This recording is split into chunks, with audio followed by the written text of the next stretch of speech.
और एक बड़ी खबर से जुड़ी आपको बता दें, गुजरात के ISIS मॉड्यूल पर बड़ा खुलासा हुआ है। खतरनाक खुलासे हुए हैं। आतंकी आजाद ने हरिद्वार में मंदिरों की रेकी की थी। ATS को आजाद के घर से कई डिजिटल सबूत भी मिले हैं। आतंकी सुहेल के घर से ISIS का झंडा तक बरामद किया गया है। हरिद्वार में मंदिरों की रेकी की गई थी। डॉक्टर अहमद भी बड़ी वारदात की फिराक में था। आतंकी आजाद को भेजे गए पार्सल की जांच भी की जा रही है। पूरे पार्सल की जांच शुरू हो चुकी है।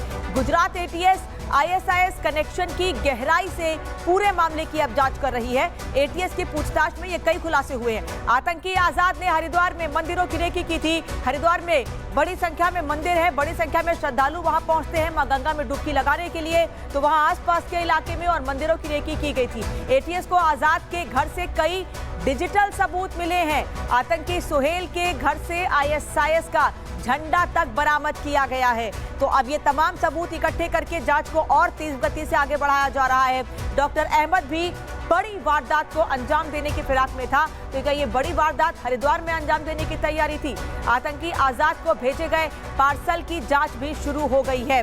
तो हरिद्वार में मंदिरों की रेकी की थी अहमद ने, और अब इसको लेकर कई भी और बड़े खुलासे हो रहे हैं। अब जांच की जा रही है और जांच के आधार पर कई और बड़ी जानकारियां भी मिल सकती हैं। और बता दें आपको कि अहमद और इसके अलावा जो अब तक आतंकी गिरफ्तार किए गए हैं, उनसे जो पूछताछ हुई है, उन्हीं के आधार पर अब ये खुलासे लगातार हो रहे हैं। गुजरात में पिछले दिनों कुछ आतंकियों को गिरफ्तार किया गया था और उन्हीं से ये खुलासे हुए हैं। गुजरात में जो आतंकी गिरफ्तार किए गए थे, उनका कनेक्शन झारखंड और उत्तर प्रदेश से था, और उनसे ही पूछताछ में यह जानकारी मिली है कि हरिद्वार की कई मंदिरों की रेकी की गई थी। हरिद्वार में हर रोज लाखों श्रद्धालु पहुंचते हैं, बहुत ज्यादा भीड़ रहती है। हर दिन बड़ी संख्या में श्रद्धालु मां गंगा में डुबकी लगाने के लिए, मंदिरों में दर्शन करने के लिए पहुंचते हैं। और जितने भी मंदिर थे हरिद्वार में, उनमें से बड़ी संख्या में मंदिरों की रेकी की गई थी। डिजिटल सबूत भी बरामद किए गए हैं। यहां तक कि सुहेल के घर से ISIS का झंडा भी बरामद किया गया है, क्योंकि जब इनसे पूछताछ की गई तो इनके घरों में कई बड़े सबूत होने की जानकारी मिली, और उन्हीं सबूतों के आधार पर जांच को अब और आगे बढ़ाया जा रहा है।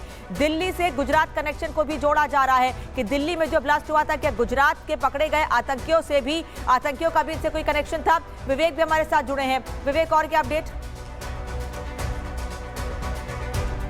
तो ये इसी नेटवर्क की देन है जो हम आपको बता रहे हैं। ये पूरा नेटवर्क कैसे काम कर रहा था। अब जैसे जैसे छापे पड़ रहे हैं, कार्रवाई आगे चल रही है, वैसे नए खुलासे होते जा रहे हैं, नए लोगों के सामने नाम आते जा रहे हैं। इससे पता चलता है कि ये नेटवर्क कैसे और कितना बड़ा बनाया गया था, कितने आतंकी मंसूबों को अंजाम देना था। आतंकी इरफान के बारे में मैं आपको जानकारी दे देता हूं, कहां से इसने की है पढ़ाई और आगे ये क्या कर रहा था, सब कुछ आपको बताऊंगा। साल 2007 में दारुल उलूम बिलालिया श्रीनगर से इसने पढ़ाई की। उसके बाद अब जब आगे जाएंगे कि इसकी एजुकेशन और कहां हुई और कहां काम करती है, इसके बारे में भी जानकारी सामने आई है। आतंकी इरफान के बारे में जानकारी निकलकर ये सामने आई है। 2007 में सबसे पहले तो वो दारुल उलूम बिलालिया में जो था वहां से अपनी पढ़ाई कर रहा था, और तभी से ये कुछ ऐसे लोगों के संपर्क में आया जहां से इसको वो जिहादी सोच इसके अंदर भरी जाने लगी थी। 2009 से 16 का साल था। शोपिया में मुफ्ती अयूब के पास इसने पढ़ाई की थी। 7 के बाद उसके बाद 16 तक, 17 से 18 तक के साल में इसने जो पढ़ाई की उसके बारे में यह जानकारी है कि मदरसा बहारुल उलूम देवबंद यहां पहुंच जाता है। 2018 तक इसने पढ़ाई की। 19 से 20 के साल में यह कहा था इरफान, दारुल उलूम कासिमिया से मुफ्ती का कोर्स किया था इरफान ने। तो ये एक पूरा हमने आपको बताया कि किस साल में कहां से इसने पढ़ाई की थी। 19-20 में दारुल उलूम कासिमिया से मुफ्ती का कोर्स किया था। तो 7 से लेकर 20 तक ये लगातार ऐसी ही गतिविधियों से और ऐसी ही पढ़ाई से जुड़ा रहा था, जिसमें धार्मिक चीजों पर ज्यादा जोर रहता है। इन सब को बताती विस्तार से एक रिपोर्ट आपको दिखाते हैं।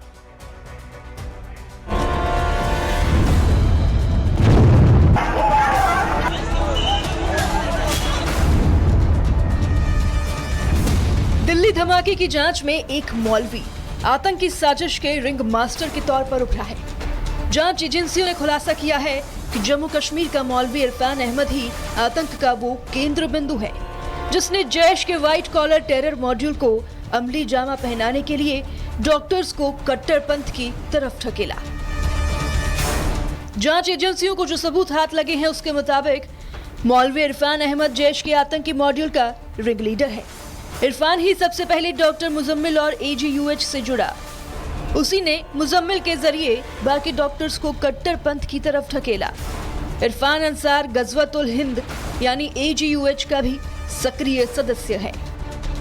जांच एजेंसियों के हाथ लगे सबूतों के मुताबिक मौलवी इरफान ही आतंक की वो कड़ी है जिसने मुजम्मिल की मदद से डॉक्टर्स को धार्मिक कट्टरता की पाठ पढ़ाई और उन्हें आतंकी साजिश पर काम करने के लिए तैयार किया।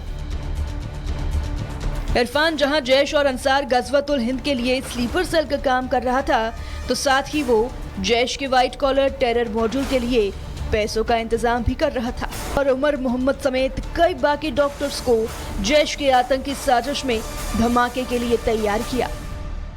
डॉक्टर्स मॉड्यूल की एक अहम कड़ी मौलवी इरफान जम्मू कश्मीर सरकार में पैरामेडिकल स्टाफ के तौर पर काम कर चुका है, जहां उसका काम लोगों की जिंदगियां बचाना था। लेकिन ये मौलवी जैसे ही शोपियां पहुंचा, इसने धार्मिक कट्टरवाद के नाम पर बरगलाना शुरू किया और फिर जैश और अंसार गजवतुल हिंद के लिए लगातार आतंकियों की रिक्रूटमेंट करता था। इसकी कोशिश ये थी कि ज्यादा से ज्यादा आतंकी भर्ती की जाए ताकि देश को दहलाने के लिए पाकिस्तानी ISI ने जो एक बड़ा प्लान रचा है, उसके लिए किसी भी तरह के फिदाइन बॉम्बर्स की कमी ना हो।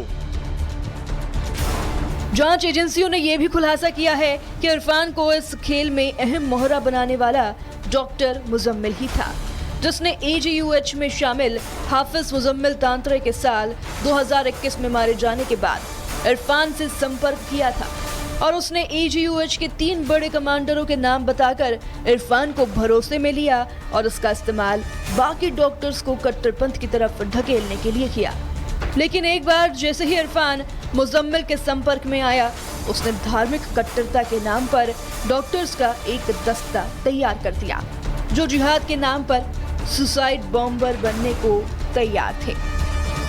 जो लीड्स दिल्ली ब्लास्ट को लेकर सुरक्षा एजेंसियों के पास मिल रही है, उन लीड्स को दुरुस्त करने के लिए कि फ्यूचर में इस तरीके का इंसिडेंट ना हो, उसी को लेकर चाहे वो अमोनियम नाइट्रेट की खरीद फिरोग, सेकेंड हैंड गाड़ी की खरीद फिरोग, जो गाड़ियां बिक रही हैं ई-रिक्शा, उनका रजिस्ट्रेशन कराना बहुत जरूरी है। संवेदनशील इलाकों में नजर रखना बहुत जरूरी है। वो पेट्रोलिंग के तौर पर, डिजिटल सर्विलांस के तौर पर होनी चाहिए और फुट पेट्रोलिंग के तौर पर जो दिल्ली पुलिस के जवान है वो करें। इस मामले में चौंकाने वाली जानकारी ये भी है कि आतंकी इरफान, जो जैश के व्हाइट टेरर दस्ते की साजिश का मास्टरमाइंड बनकर उभरा है, वो श्रीनगर की एक मस्जिद में इमाम था और उसे जम्मू कश्मीर प्रशासन ने डी-रेडिकलाइजेशन यानी कट्टरपंथ से मुक्ति के नाम पर नियुक्त किया था। लेकिन हकीकत में वो सरकारी खर्चे पर नौजवानों को जैश और बाकी तमाम आतंकी संगठनों से जोड़ने के काम में लगा था। तकरीबन 200 ऐसे वीडियो इन मुजम्मिल के फोन से मिले, शाहीन के फोन से मिले और बाकी जो आरोपी इस पूरे मामले में आदिल, उनके फोन से मिले। लेकिन सबसे महत्वपूर्ण तकरीबन 80 ऐसे वीडियो थे जिसमें किस तरीके से बम बनाया जाए, कैसे उसको एक तरीके से मॉडिफाई करना है, क्या क्या चीजें उसके अंदर डालनी है, तमाम वीडियो थे। और ये वीडियो लगातार ये लोग आपस में शेयर कर रहे थे। इसकी जानकारी भी सिक्योरिटी फोर्सेस को मिली है। लेकिन सबसे बड़ी बात कि सीरिया में गए थे ये लोग, तुर्की गए थे और वहां पर जाकर ये किस तरीके से आईसिस के हैंडलर से इनकी मुलाकात होती है और जैश के हैंडलर से ही जो मुलाकात है वो करवाई गई थी।